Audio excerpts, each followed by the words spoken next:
Bonjour, moi c'est Camille Saint-Pierre, je suis avocate barreau 2020.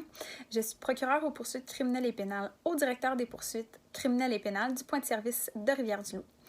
J'exerce principalement, 100% de ma pratique en droit criminel. Je ne fais pas de droit pénal. Il y a vraiment là, la section droit pénal du DPCP. Donc, moi, je fais vraiment juste du droit criminel.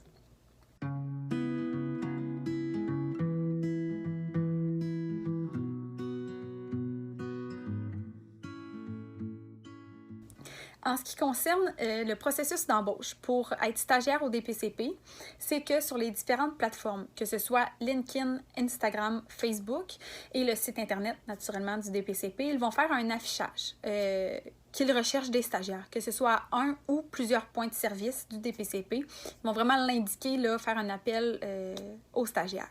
Donc, à ce moment-là, vous allez chercher sur le site Internet le formulaire de candidature obligatoire. Et vous allez ajouter à ça votre relevé de notes ainsi qu'une lettre de présentation qui dit pourquoi vous et pourquoi le DPCP. Pourquoi c'est là que vous voulez effectuer votre stage. Et à ce moment-là, vous l'envoyez là, à l'adresse courriel mentionnée. Naturellement, si votre candidature correspond à ce qu'ils recherchent, ils vont vous contacter en première entrevue. Donc, pour être stagiaire, c'est toujours 2 entrevues, peu importe le point de service. Et si, suite à la première entrevue, ça va bien, vous allez être contacté, pardonnez-moi, en deuxième entrevue.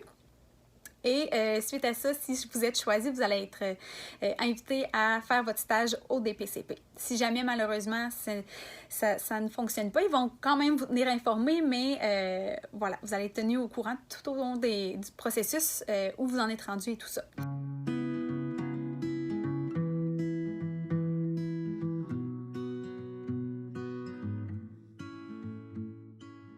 Donc, à partir du moment où vous êtes stagiaire au DPCP, pour les différents dossiers et mandats là, que vous allez être amené à traiter, c'est que vous touchez en fait à tout des procédures là, judiciaires.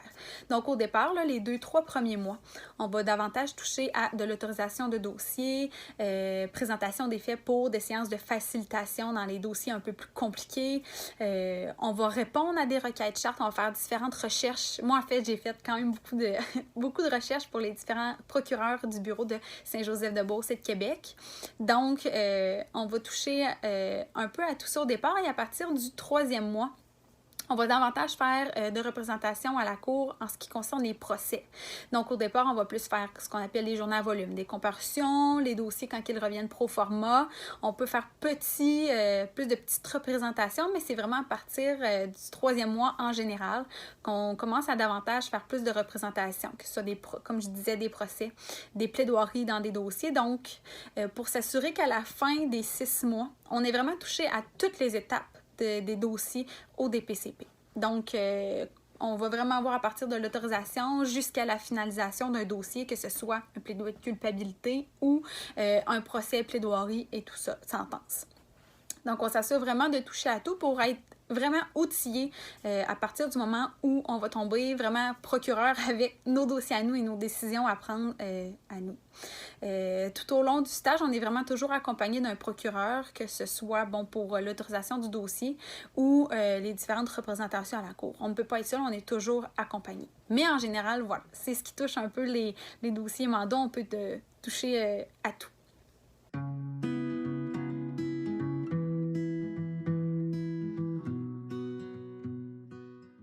Moi, comme conseil que je vous donnerais pour le stage, souvent, peu importe le milieu, on trouve ça, c'est stressant. Effectivement, on est comme rendu là, c'est la ligne quasiment d'arrivée est là. Mais je pense que le plus important, c'est de prendre du temps pour soi. Oui, on travaille beaucoup, mais c'est d'avoir une vie personnelle en dehors du bureau. Et également, je crois que d'avoir une bonne communication avec notre maître de stage tout au long du stage, ça peut enlever un stress. Personnellement, je vous le suggère, mais définitivement d'avoir une bonne santé à l'extérieur du bureau, là, de faire du sport, de voir des amis, ça peut définitivement améliorer la qualité du stage. Donc, moi, je vous dis bonne chance, chacun et tous dans votre processus de stage, peu importe où vous appliquez. Et puis, bonne chance à tous. Merci.